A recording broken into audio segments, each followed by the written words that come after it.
हिंद नमस्कार फ्रेंड, ज्योति क्लासेस में आप सभी का एक बार फिर से स्वागत है। हेलो दोस्तों, कैसे हैं आप सभी? आई होप आप सभी बहुत ही अच्छे होंगे, स्वस्थ होंगे, स्टडी अपनी कंटिन्यू कर रहे होंगे। चलते हैं हमारी आज की मॉर्निंग की क्लास की तरफ। सभी को सुप्रभात, गुड मॉर्निंग। देखते हैं आज के दिन क्या है कुछ खास। तो आज है फ्रेंड्स हमारे 28 मई की हिस्ट्री देख लेते हैं। वैसे तो बहुत सारी घटनाएं आज के दिन घटी हैं, बट हम कुछ इंपॉर्टेंट पॉइंट्स को कवर करते हैं जो एग्जाम के दृष्टि से महत्वपूर्ण होते हैं। चलिए 2-3 पॉइंट्स देख लेते हैं। फर्स्ट पॉइंट आज की हिस्ट्री के अंतर्गत कवर करेंगे।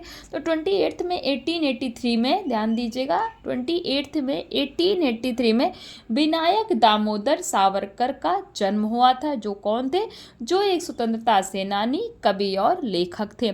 सेकंड पॉइंट देखेंगे, 1961 में मानवाधिकार संगठन एमनेस्टी इंटरनेशनल की स्थापना हुई। थर्ड पॉइंट और लास्ट पॉइंट आज की हिस्ट्री के अंतर्गत देखेंगे तो 2016 यानी कि 2016 में प्रसिद्ध शास्त्रीय संगीतकार डीबी पलुस्कर का निधन हुआ।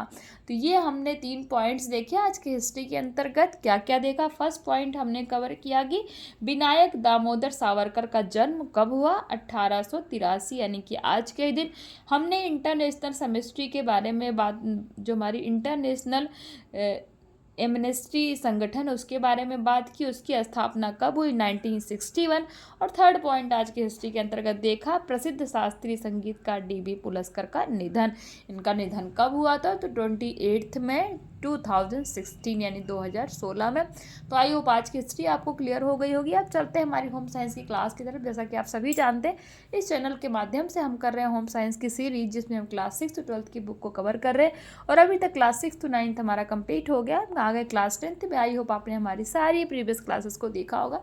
नहीं देखा तो प्ले लिस्ट में जाके वहाँ से अच्छे से आपको जो है एक्सप्लेन कराई गई है हर एक क्लास। वहाँ से देख करके अपने हर एक डाउट को क्लियर कर सकते हैं, क्योंकि हमने हर एक टॉपिक को बहुत ही डिटेल में पढ़ा है। और इतनी डिटेल में पढ़ने का एक ही उद्देश्य है कि एक बार आप इस सीरीज़ को देखिए, समझिए, ताकि होम साइंस से रिलेटेड कोई भी डाउट आपके माइंड में ना रह जाए। अगर चैनल पर फर्स्ट टाइम आए तो प्लीज़ चैनल को लाइक, शेयर और सब्सक्राइब अवश्य कीजिए। और साथ ही साथ अपनी राय भी हमें बताया करिए, क्योंकि आपका हर एक राय हमारे लिए बहुत ही महत्वपूर्ण होता है। चलिए स्टार्ट करते हैं आज की क्लास। आज की क्लास में फ्रेंड हम जैसे बताया ना, हमने आपको हम कर रहे हैं क्लास 10, और इसमें आप पढ़ेंगे नाड़ी, श्वास, गति और ताप का चार्ट बनाना हम सीखेंगे। और इस पूरे चैप्टर में पढ़ने क्या वाले हैं? तो रोगी के तापक्रम का चार्ट बनाना देखेंगे, नाड़ी की गति का अध्ययन पढ़ेंगे, और श्वास गति के बारे में हम पढ़ेंगे। ये हमारा फ्रेंड्स क्या है? ये हमारा क्लास 10 का चैप्टर 22, जो कि लास्ट चैप्टर है। इसके बाद हमारा स्टार्ट होगा क्लास 11 यानी कि 10 तक की पढ़ाई हमारी कंप्लीट हो जाएगी। हम आ जाएंगे क्लास 11th में। तो ये आज पढ़ने वाले हैं, बट इसको करने से पहले प्रीवियस क्लास में हमने क्या किया था, एक बार क्विक रिवीजन कर लेते हैं। तो फ्रेंड्स, हमने प्रीवियस क्लास में जो हम चैप्टर कवर कर रहे थे, रोगी को स्पंज कराना हम देख रहे थे ना, उसमें हमने गर्म और बर्फ़ टोपी का स्पंज देखा था। तो वो जो हमारा चैप्टर था उसी से रिलेटेड हमने कुछ क्वेश्चन आंसर्स की प्रैक्टिस की थी, जो हमारी एस्टरडे इवनिंग में हुई थी। आई होप आपने उस क्लास को देखा होगा। नहीं देखा है तो आप जाइए प्लेलिस्ट में, वहाँ से इजीली आपको क्लास मिल जाएगी, और वहाँ से उस क्लास को देख करके अपने हर एक डाउट आप क्लियर कर सकते हैं। रोगी के स्पंज के अंतर्गत जितने भी डाउट आपके माइंड में, वो सारे क्लियर हो जाएंगे। तो वही तो थी हमारी प्रीवियस क्लास, और बहुत ही इंपॉर्टेंट होती है। जो भी हम क्वेश्चन आंसर्स की प्रैक्टिस करते हैं तो प्लीज़ आके उसको देखना मत भूलिएगा। अब चलते हैं आज की क्लास में। जैसा कि मैंने बताया आपको हम क्या पढ़ने वाले, स्टार्ट करते हैं। रोगी की उपयुक्त चिकित्सा के लिए चिकित्सक रोगी को से संबंधित विभिन्न सूचनाओं की आवश्यकता होती है। ध्यान दीजिएगा, रोगी की उपयुक्त चिकित्सा के लिए यानी कि उसकी अच्छी देखभाल करने के लिए चिकित्सक को रोगी से संबंधित विभिन्न सूचनाओं की आवश्यकता होती है, जैसे रोगी का तापक्रम यानी कि उसका टेम्परेचर, श्वास व नड़ी की दर आदि। इन सूचनाओं में दिन के विभिन्न समयों पर परिवर्तन का अध्ययन करके चिकित्सक उपयुक्त चिकित्सा का निर्धारण करते हैं। इसीलिए परिचारिका रोगी के उपचार के लिए उसकी स्वास्थ्य संबंधी विभिन्न जानकारियां, जैसे रोग का ताप, रोगी की श्वास नाड़ी की गति आदि नियमित अंतराल पर जांच कर चार्ट पर अंकित करती है। और चिकित्सक चार्ट पर अंकित रोगी की सामान्य स्वास्थ्य संबंधी जानकारियों के आधार पर रोगी में उपचार से हो रहे परिवर्तन से अवगत होता है। अब रोगी के तापक्रम का चार्ट बनाना देखते हैं। रोगी के तापमान को समय समय पर जांच करके चार्ट पर अंकित करना चाहिए, क्योंकि यह रोगी के स्वास्थ्य में परिवर्तन को दर्शाता है। तापमान की हमेशा सामान्य अवस्था में ही जांच करनी चाहिए, जैसे नाश्ता करने से पूर्व, किसी पेय पदार्थ के ग्रहण करने के 15 मिनट के बाद तथा भोजन करने के 30 मिनट बाद। रोगी के तापक्रम को हमेशा थर्मामीटर से ही मापा जा सकता है। थर्मामीटर क्या होता है देखते हैं। शरीर का तापमान जानने के लिए थर्मामीटर नामक यंत्र या उपकरण का प्रयोग किया जाता है। थर्मामीटर एक कांच की नली होती है, जिसके अग्रभाग में घुंडी के अंदर पारा भरा रहता है तथा पीछे वाले लंबे भाग में चिन्ह लगे होते हैं, जो तापक्रम इकाइयों में बटे होते हैं। शरीर का तापक्रम मापने के लिए फ़ारेनहाइट तथा सेल्सियस इकाइयों का प्रयोग किया जाता है। थर्मामीटर में न्यूनतम तापमान 95 डिग्री फ़ारेनहाइट होता है।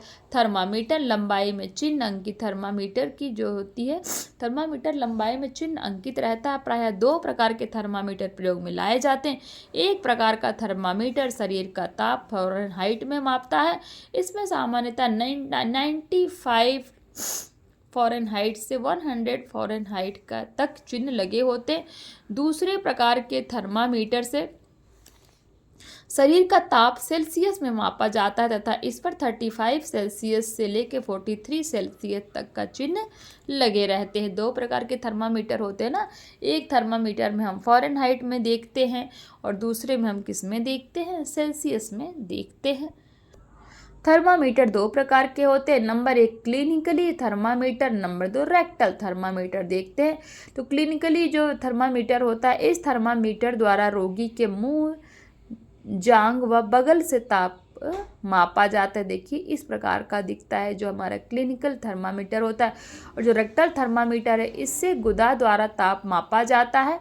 यह छोटे बच्चों के तापक्रम को जानने के लिए प्रयोग किया जाता है। शरीर का तापमान देखने का अल्पतम समय 1 से 1/2 से 2 मिनट तक का होता है। तो ये देखिए थर्मामीटर हमने देखा 2 प्रकार का, एक हमने देखा क्लिनिकल थर्मामीटर और दूसरा देखा हमने रेक्टल थर्मामीटर।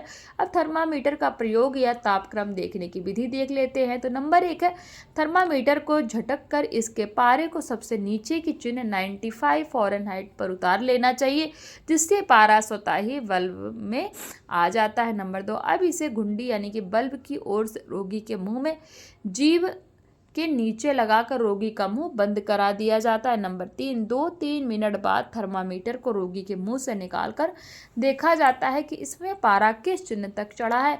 यह चिन्ह रोगी के शारीरिक ताप को दर्शाता है। नंबर 4, इस प्रकार पारे की उपयुक्त स्थिति द्वारा पारे का तापमान ज्ञात हो जाता है। नंबर 5, एक स्वस्थ मनुष्य का शारीरिक ताप 98.4 फ़ारेनहाइट या 37 सेल्सियस होता है। अतः तापक्रम इससे ऊपर होने पर ज्वर समझा जा सकता है। ध्यान दीजिएगा, एक स्वस्थ मनुष्य का शरीर का जो ताप होता है वो 98 फ़ारेनहाइट से लेकर 98 फ़ारेनहाइट या 37 सेल्सियस होता है। अगर इससे ज़्यादा है तो इसका मतलब रोगी को बुखार है। नंबर 6, पारा यदि 98.4 फ़ारेनहाइट या 37 सेल्सियस पर आकर रुक जाता है तो इसे सामान्य ताप कहा जाता है। यानी कि 98.4 फ़ारेनहाइट जितना बताया गया एज इट इज उतना ही हो, या फिर 37 सेल्सियस जितना बताया गया उतना ही हो, तो इसका मतलब कि वो सामान्य है, उस व्यक्ति को बुखार नहीं है। कुछ इंपॉर्टेंट देख लेते हैं। छोटी आयु के बच्चों का शारीरिक ताप ज्ञात करने के लिए थर्मामीटर को उनकी बगल में लगाया जाता है। थर्मामीटर के प्रयोग की सावधानियां देख लेते हैं। नंबर 1 है, थर्मामीटर को शरीर के तापक्रम की जांच के लिए प्रयोग में लाने से पूर्व उसे स्वच्छ पानी में भली प्रकार साफ कर लेना चाहिए। अस्पताल में थर्मामीटर अनेक व्यक्तियों का ताप ज्ञात करने के लिए प्रयोग में लाया जाता है, अतः प्रत्येक बार प्रयोग में लाने के लिए इसे स्पिरिट अथवा किसी अन्य निसंक्रामक घोल द्वारा साफ ही दूसरे मरीज का तापक्रम चेक करना चाहिए। यानी कि अच्छे से साफ करके ही किसी दूसरे व्यक्ति का तापक्रम चेक करना चाहिए। नंबर 2 देख लेते हैं क्या है। थर्मामीटर लगाते व निकालते समय शीघ्रता नहीं करनी चाहिए, यानी कि आराम से निकालना चाहिए। नंबर 3, यदि रोगी को पसीना आ रहा है तो उसे पोंछकर तथा कुछ देर रुककर ही उसका तापमान लेना चाहिए।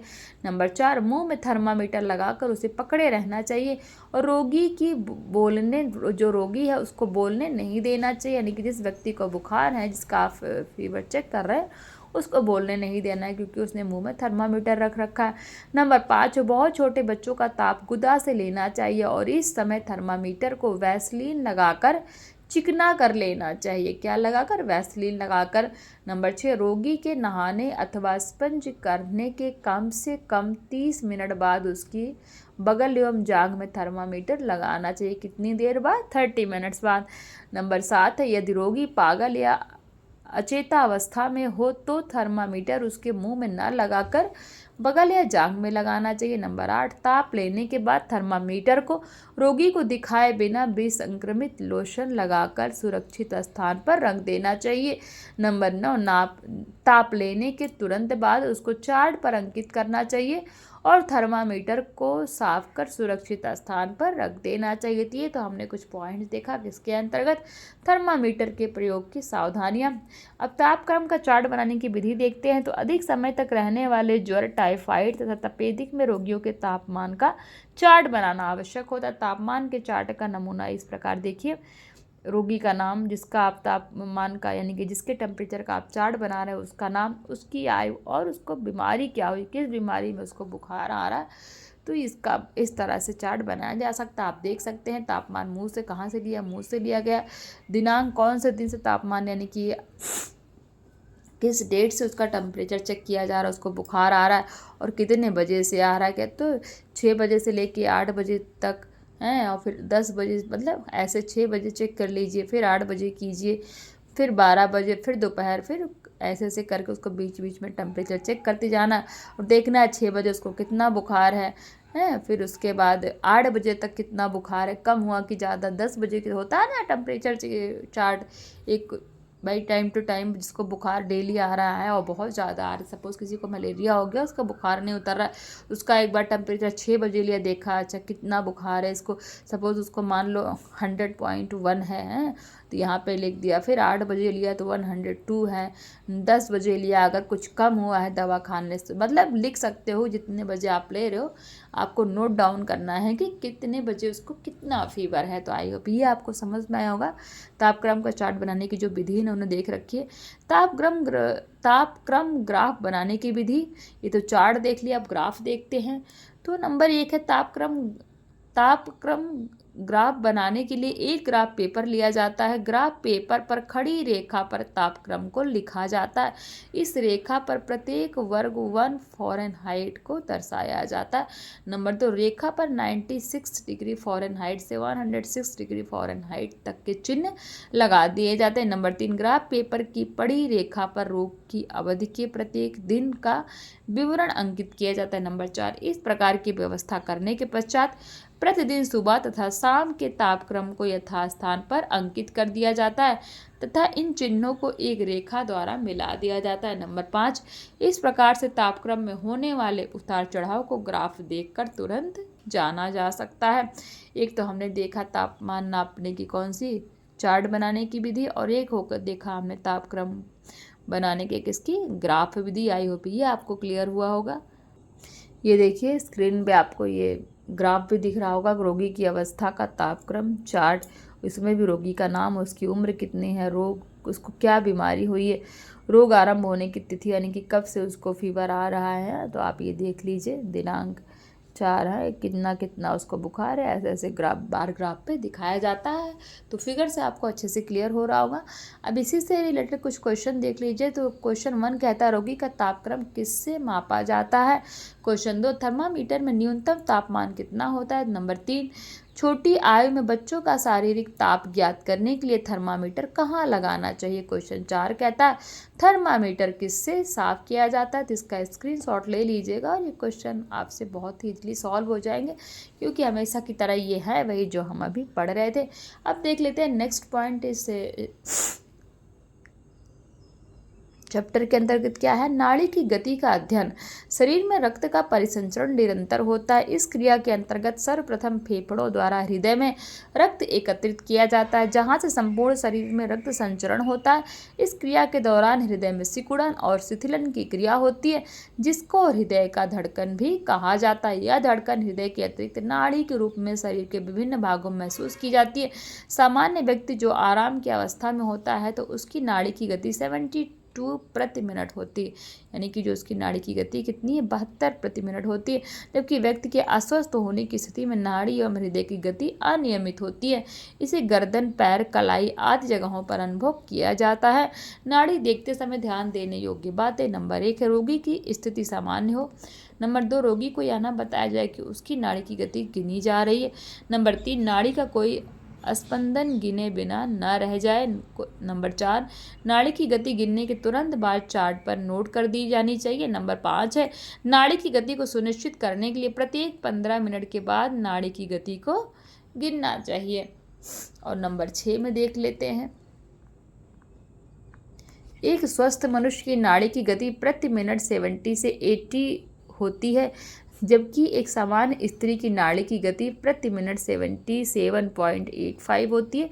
नाड़ी स्पंदन पर आयु का भी प्रभाव पड़ता है। उदाहरण 1 फ़ारेनहाइट ताप बढ़ने के साथ नाड़ी की गति में वृद्धि 10 की होती है। विभिन्न आयु वर्ग के व्यक्तियों की नाड़ी का सामान्य स्पंदन निम्न प्रकार है। आयु नाड़ी की गति प्रति मिनट देख लेते हैं। नंबर 1 वर्ष के व्यक्ति की नाड़ी की गति कितनी है, 100 से लेकर 140।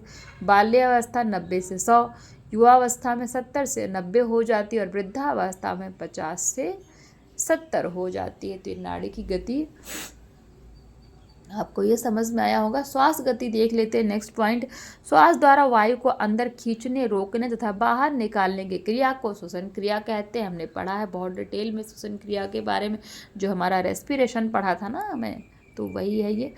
श्वास की गति से तात्पर्य 1 मिनट में ली गई श्वास से है। यह बचपन में अधिक तथा वयस्क होने पर कम होती है। श्वसन क्रिया और नाड़ी की गति का सामान्य अनुपात 1:4 होता है, जो अस्वस्थता के समय बढ़ जाता है। रोगी की श्वास गति, जिस प्रकार शरीर के ताप से नाड़ी की गति प्रभावित होती है, उसी प्रकार शरीर के ताप से श्वास की गति भी प्रभावित होती है। श्वास गति का निरीक्षण करने से रोगी की अवस्था का ज्ञान हो जाता है। व्यक्ति के रोगी होने पर श्वास की गति में अंतर आ जाता है। स्वस्थ मनुष्य 1 मिनट में 16 से 18 बार श्वास लेता है, परंतु यदि उसे ज्वर होता है तो वे श्वास की श्वसन गति के अंतर साथ ही श्वास की प्रक्रिया में भी अंतर आ जाता है। वह कभी गहरी श्वास लेता है, कभी जल्दी जल्दी लेता है और कभी उखड़े उखड़े श्वास लेता है। कोई भी व्यक्ति आराम की स्थिति में छोटी श्वास नहीं लेता। यदि वह ऐसा करता है तो इसका मतलब है कि वह किसी न किसी रोग से अवश्य पीड़ित है। श्वसन दर की गणना के समय ध्यान देने योग्य बातें देख लेते हैं। जब श्वास की आप गणना कर रहे हैं तो श्वसन दर की गणना करते समय निम्नलिखित बातों का ध्यान रखना चाहिए। नंबर 1 है, रोगी सामान्य दशा में बैठा या लेटा रहे। नंबर 2, रोगी को पता नहीं चलना चाहिए कि आप उसके श्वास की गति गिन रहे हैं।